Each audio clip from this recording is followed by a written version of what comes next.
आज मैं आपको बपतिस्मा के बारे में कुछ शिक्षा को देना चाहता हूँ कि बपतिस्मा क्या है और हमें क्यों लेना है और हम कितनी बार बपतिस्मा ले सकते हैं और बपतिस्मा कैसे लेना है। कुछ दिन पहले मुझे कॉल किया एक परिवार ने, कहा कि हम एक कलीसिया में गए तो जब हमारी बेटी बहुत बीमार दुष्ट आत्मा, तो पास्टर से जब मिले उन्होंने कहा कि आपको बपतिस्मा लेना होगा और बच्चे को बपतिस्मा तो इनकी दुष्ट आत्मा ठीक हो जाएगी। और हमने बपतिस्मा ले, लेकिन दुष्ट आत्मा से वो बेटी अभी तक चंगी नहीं हुई। और दूसरा भाई ने कॉल किया कि हम परिवार ने कॉल किया कि हम अपने एक चाचा को, हम पहली बार किसी चर्च में गए तो पास्टर के उनके वॉलंटियर वहाँ आए, आप बपतिस्मा लो। बोला हमारा पति दारू पीता है बहुत, आप बपतिस्मा लो, आपके पति का नशा छूट जाएगा। और पास्टर ने बपतिस्मा दिया और दूसरे दिन सुनने में आया कि वो जो शराबी अंकल था और ज्यादा शराब पी के नाली में गली में पड़ा हुआ मिला। इस तरह से आजकल में कहानी याद आ गया। और एक बपतिस्मा प्रोग्राम चल रहा था नदी के किनारे, तो वहां पे एक शराबी व्यक्ति खड़ा होकर देख रहा था। तो जो बपतिस्मा देने वाला एक प्रभु का दास तो बपतिस्मा दे रहा है, क्या आप यीशु देखना चाहते हैं और अपने जीवन ढूंढना, क्या आप यीशु मसीह को ढूंढना चाहते हैं? तो लोग हाँ करके और बपतिस्मा ले रहे थे। तो उस वहां के शराबी खड़ा था, तो शराबी भी जाके पास्टर के पास चला, हाँ जी मैं भी यीशु मसीह को देखना चाहता हूँ, मैं भी यीशु मसीह को ढूंढना चाहता हूँ। तो उसने बोला तो आप चल, मैं तो आपको बपतिस्मा दे रहा हूँ। तो जब उसने बपतिस्मा दिया और उसने उसको पानी में ढाला और पानी से बाहर आया, क्या आपने यीशु मसीह को पाया है? तो शराबी थोड़ी देर चुप रह गया और अपनी आंखों से पानी साफ करते और कहता है नहीं मैं तो नहीं पाया। और पास्टर ने फिर से उसको पकड़ के फिर से पानी में कुछ सेकंड 30 सेकंड रख लिया और बाहर निकाल दिया और कहता है क्या आपको अभी यीशु मसीह मिला? और उसने अपनी आंखों से पानी निकाल के साफ करके उसको देखता पास्टर और कहता है पास्टर जी क्या आपको मालूम है कि यीशु मसीह यहीं पे खोया था क्या? क्योंकि आजकल भी हमारे क्रिस्चियन में, हमारी मसीह समाज में ऐसा हो रहा है, उनको मालूम नहीं है कि बपतिस्मा क्या है, कैसे लेना है, कैसे देना उन विश्वासी को। और वो लोग आके करते इस शराबी की तरह, उसको कोई मालूम नहीं, उससे कुछ चीज होगी जो खोई हुई यहाँ और पानी में ढूंढ रहे हैं। पौलुस इसलिए कहता है ज्ञान की कमी से मेरे लोग नाश हो रहे हैं। मैं नहीं चाहता हूं कि आप नाश हुए, आप अनंत जीवन पाए। आज मैं आपको जानना चाहता हूं व्हाट इज बैप्टिज्म, बपतिस्मा क्या है। जब हम देखते हैं पवित्र शास्त्र में ग्रीक शब्द बपतिस्मा के लिए बाप्टिजो इस्तेमाल किया गया है, जिसका मतलब है डूबना या अंदर जाना, डूबना या अंदर जाना पानी के अंदर। और इसका मतलब है कि हमें अपने आप को यीशु मसीह के साथ एक विजुअल या एक दिखावटी एक गवाह बनना है।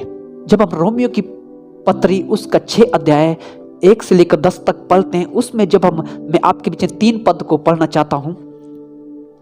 क्या तुम नहीं जानते कि हम सब जिन्होंने मसीह यीशु का बपतिस्मा लिया है उसकी मृत्यु का बपतिस्मा लिया, अतः उस मृत्यु का बपतिस्मा पाने से हम उसके साथ गाड़े गए, ताकि जैसा मसीह पिता की महिमा के द्वारा मरे हुए में से जिलाया गया, वैसे ही हम भी नए जीवन से चाल चले।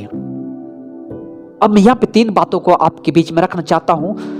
बपतिस्मा यीशु मसीह के साथ मारे जाने और गाड़े जाने और जी उठने की एक तस्वीर है। जिस प्रकार हम पानी के बीच खड़े रहते हैं तो यह प्रभु यीशु मसीह के साथ क्रूस पे खड़ा होने को दर्शाता है। और जब हम पानी के बीच जाते हैं तो यह यीशु मसीह के गाड़े जाने के बारे में दर्शाता है। और जब हम पानी से बाहर आते हैं तो यह यीशु मसीह के पुनर्जीवन के बारे में दर्शाता है। इसका मतलब हम अपने स्वभाव को, अपने जीवन को, हर एक बात को हम यीशु मसीह के साथ पानी में डालते हैं और हम एक नया जीवन लेके बाहर आते हैं। वो हमें बपतिस्मा को दर्शाता है, पहली बात। और पिछले वीडियो में मैंने पश्चाताप के बारे में सिखाया था, क्योंकि प्रेरितों काम में लिखा है मन फिराओ और बपतिस्मा लो। हमको पश्चाताप करना है पहले। जब हम पूरी तरह से पश्चाताप करते हैं तब भी हम बपतिस्मा ले सकते हैं। पिछली वीडियो में आप इसके बारे में सीख सकते हैं, क्योंकि उसमें बहुत ही आसान तरीके से मैंने पश्चाताप के बारे में एक्सप्लेन किया है, आप उसमें देख सकते हैं। और दूसरी बात, बपतिस्मा एक हमारी गवाही है जो हमारे पापों को धोकर दूर कर देता है।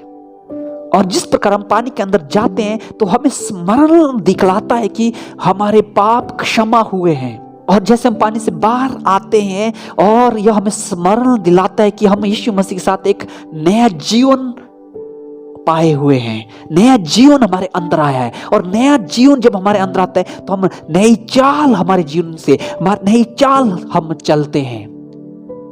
ऐसा नहीं कि जैसे मैं बताया कि एक शराबी को बपतिस्मा दे दिया और वो फिर से दूसरे दिन और शराब पी के गली पड़ा है। और लेने वाले की गलती नहीं, देने वाले की गलती है, सिखाने वाले की गलती है। और तीसरी बात हम इसमें देखते हैं, तीसरी बात, बपतिस्मा व्यक्तिगत सबूत हमारा यीशु मसीह के साथ दर्शाता है।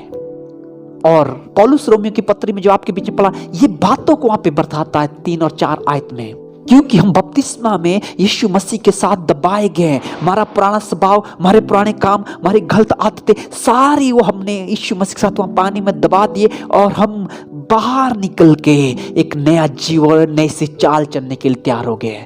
वो बपतिस्मा है। और मेरा दूसरा पॉइंट है, बपतिस्मा कितने प्रकार के हैं।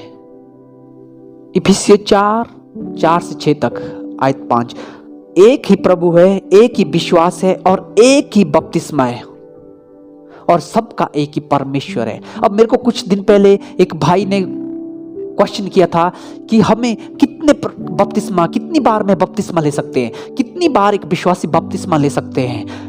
क्योंकि मेरे गांव में एक भाई है और वो भाई जो है पहले किसी पास्टर से बपतिस्मा लेता, कुछ साल उस चर्च में जाता और किसी अभी दूसरी चर्च में जाने का, और उस पास्टर ने उसको फिर से बपतिस्मा लिया है। और क्या मैं भी एक फिर से बपतिस्मा लेना चाहता हूँ, क्या मैं फिर से बपतिस्मा ले सकता हूँ। इसलिए अब मैं बताना चाहता हूँ यहाँ पे क्या लिखा, इफिसियों 4:5 आयत में कहता है कि एक ही प्रभु है, एक ही विश्वास है और एक ही बपतिस्मा है। आप एक बार अपने आप को पापों से कब अपने पापों के लिए अपने आप को दबा दिया है और नया जीवन पा लिया है, आप बार बार बपतिस्मा ले सकते हैं। क्योंकि एक ही बपतिस्मा है, हम एक ही बपतिस्मे पे विश्वास करते हैं। वो एक सच्चा मसीह और सच्चा एक अगुआ है, एक ही विश्वास हम एक ही बपतिस्मे पे भी करते हैं। क्योंकि एक बार बपतिस्मा होता है, वचन कहता है। और आपको वो जो गलत शिक्षा दी है वो पास्टर की वो और विश्वासी का, उसमें कोई गलती, क्योंकि उनकी गलती है, क्योंकि वचन नहीं पढ़ते हैं, इसलिए वो बार बार 2 बार बपतिस्मा ले लिया है। ऐसे आज चल रहा है हमारे मस्जिद में, क्योंकि लोग वचन को, इसलिए पौलुस कहता है ज्ञान की कमी से मेरे लोग नाश हो रहे हैं। और उस भाई को मैं बताया, आपको एक बार ही बपतिस्मा आपका हुआ है, आपका वो बपतिस्मा हो गया है। आप पश्चाताप कर सकते हैं अपने गुनाह के लिए, लेकिन बपतिस्मा आपने एक बार हो गया है। वो बपतिस्मा आप एक बार प्रभु यीशु मसीह के साथ आप अपने आप को दबा दिया और आप जी उठे, आपका एक नया जीवन है। और अगली बात जब हम देखते हैं, पहला पत्रस 3:21 में जब हम देखते हैं, उसी पानी का दृष्टांत भी अर्थात बपतिस्मा यीशु मसीह के जी उठने के द्वारा अब तुम्हें बचाता है। इससे शरीर के मैल को दूर करने का अर्थ नहीं है, परंतु शुद्ध विवेक से परमेश्वर के वश में हो जाने का अर्थ है। तो शुद्ध विवेक से परमेश्वर के साथ वश में होने का मतलब है। बपतिस्मा ऐसा नहीं कि लोग आज में मैल धो दिया है फिर से, क्या कहता कि बपतिस्मा कि अपने शरीर से मैल धोने का नहीं है, वो नहीं है। नहा पानी में डूब गया धो लिया और दूसरे कुछ महीने के बाद फिर लेना बपतिस्मा, वो नहीं है। एक बार है शुद्ध विवेक से और परमेश्वर के वश में हो जाने का है। परमेश्वर के वश में जब आप हमें, तो परमेश्वर के आज्ञा के अनुसार हम चलते हैं। इसलिए एक बार बपतिस्मा लेना है, वो कोई मैल धोने का नहीं, आज पानी में डुबकी मार दिया और कल फिर डुबकी, ये नहीं होता है। और तीसरी बात, और मेरा तीसरी बात है बच्चों का बपतिस्मा और युवा बपतिस्मा, infant baptism and adult baptism. इसके बारे में क्या बताते हैं, इस बपतिस्मा के बीच में क्या अंतर है, बच्चों का बपतिस्मा और एडल्ट बपतिस्मा। दूसरी और तीसरी शताब्दी में चर्च फादर की शिक्षा थी कि बपतिस्मा हमारे पापों को धोता है। इसका मतलब था कि यदि आप बिना बपतिस्मा के मर जाते हो तो आपके पाप क्षमा नहीं होंगे, तो आप नरक में जाओगे। इसलिए शुरुआती शताब्दी में बच्चों को छिड़काव का बपतिस्मा देते थे, छिड़काव करके बपतिस्मा देना शुरू किया था। और कई चर्चों में, कई कलीसिया में आज हम इस बपतिस्मे को देखते हैं। मैंने आपको पहले बताया, यूनानी ग्रीक शब्द इसके लिए डीप डाउन बैप्टाजो इस्तेमाल किया था। उसका मतलब था पानी के अंदर जाना। ये शब्द इस्तेमाल किया, इसका मतलब को अंदर जाके हमको बपतिस्मा लेना, छिड़काव के लिए नहीं बोलता है। मैं आपको समझ गए कि इस बपतिस्मे के बारे में। इसलिए हमको पानी के बीच जाके डूब के, पानी के बीच जाके ही बपतिस्मा लेना है, छिड़काव वाला बपतिस्मा नहीं। और चौथी बात, do we need to baptise to be save? क्या हमें उद्धार पाने के लिए बपतिस्मे की जरूरत है? मत्ती 28:19 में यीशु मसीह ने कहा, जाओ पृथ्वी के छोर तक चेला बनाओ, उन्हें बपतिस्मा दो, और जो मैं कुछ तुम्हें सिखाया है उन्हें सब शिक्षा दो। पहली कुरिन्थियों 1:17 में पौलुस कहता है, क्योंकि मसीह ने मुझे बपतिस्मा देने को नहीं वरन सुसमाचार सुनाने को भेजा है, और यह भी शब्दों के ज्ञान के अनुसार नहीं, ऐसा न हो कि मसीह का क्रूस व्यर्थ ठहरे। और उसके बाद पहली कुरिन्थियों 15:2 में भी पौलुस कहता है, उसी के द्वारा तुम्हारा उद्धार भी होता है, यदि उस सुसमाचार को जो मैंने तुम्हें सुनाया था स्मरण रखते हो, नहीं तो तुम्हारा विश्वास करना व्यर्थ हुआ। मरकुस रचित सुसमाचार उसका 16:16 में लिखा है, जो विश्वास करे और बपतिस्मा ले उसी का उद्धार होगा। विश्वास करे और उसके बाद बपतिस्मा ले उसी का उद्धार होगा। परंतु जो विश्वास ना करेगा वह दोषी ठहराया जाएगा। जो विश्वास ना करेगा वह दोषी ठहराएगा। इसलिए हमको विश्वास करना है। जब विश्वास कर तब हम बपतिस्मा लेना है। प्रेरितों के काम में जब हमने क्या पढ़ा, रिपेंट एंड बी बैप्टाइज, पश्चाताप करो और बपतिस्मा लो, वो है। हमको पश्चाताप करना है।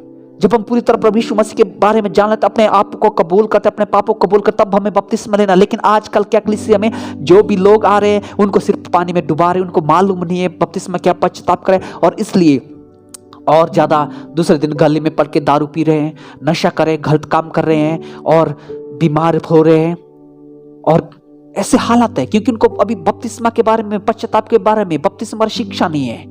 कहते जैसे मैं बोला तो सिस्टर के दुष्ट आत्मा है, आप बपतिस्मा लो आपकी दुष्ट आत्मा निकल जाएगा, आप बपतिस्मा लो आपके घर में आशीष आ जाएगा। इस प्रकार से आजकल चल रहा है, लेकिन ये सारे गलत शिक्षा है। तो मेरे प्रिय, मैं चाहता हूं कि आप वचन को पढ़े और वचन की सही शिक्षा को पाएं, ताकि आप यीशु मसीह के एक तेजस्वी कलीसिया जिसमें ना झुर्री हो, ना कलंक हो, ना कोई दाग हो, वैसा परमेश्वर चाहता है। और लास्ट में जब हम देखते हैं यीशु मसीह ने, जब हम यूहन्ना सुसमाचार उसका 3 अध्याय 5 से 7 पदों को जब हम देखते हैं, उसमें जब हम यीशु मसीह के वार्तालाप के बारे में हम देखते हैं, मेरे प्रिय मसीह में भाई और बहनों, सबसे पहले हमको पश्चाताप करने की जरूरत है। अपने आप को, अपने जीवन से हमें पश्चाताप करने की जरूरत है। हो सकता है आज तक आप प्रभु यीशु मसीह के साथ चले हैं, आपने पश्चाताप नहीं किया है, आज तक आपने पश्चाताप करने का अवसर नहीं मिला है, लेकिन आज मैं आपको बताना चाहता हूं, आज आप निर्णय लें और आज आप अपने पापों से पश्चाताप मांगे। आज आप पश्चाताप करें और प्रभु के सम्मुख आए। प्रभु आपके जीवन में कार्य करेंगे, करने के लिए तैयार है। आज आपके लिए अवसर है कि आप प्रभु के ओर मुड़े, प्रभु के सम्मुख आए। प्रभु आपके जीवन में काम करने के लिए तैयार है। कि प्रभु परमेश्वर का वचन कहता है, पश्चाताप करो और बपतिस्मा लो, विश्वास करो। जब हम अपने आप को पश्चाताप करते हैं, प्रभु के हाथों में सौंपते हैं, प्रभु हमारे जीवन में काम करने के लिए तैयार है। आज आप निर्णय लें कि मैं अपने आप को प्रभु के हाथों में सौंप रही हूं। प्रभु आपके जीवन में आने के लिए तैयार है, आपके घर में आने के लिए तैयार है। क्योंकि प्रभु यीशु मसीह का मैं द्वार पे खड़ा खटखटाता हूं, जो द्वार खोलेगा मैं अंदर आने के लिए तैयार हूं।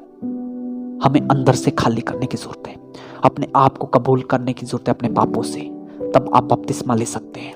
लेकिन आप ये झूठी शिक्षा से बचे रहें जो आजकल आप देख रहे हैं। तो मेरे प्रियो, वचन पढ़े, प्रार्थना करें, जितना ज्यादा वचन पढ़े और प्रार्थना करें और गलत शिक्षा से बच रहे, प्रभु आपकी जीवन में अद्भुत काम करेगा।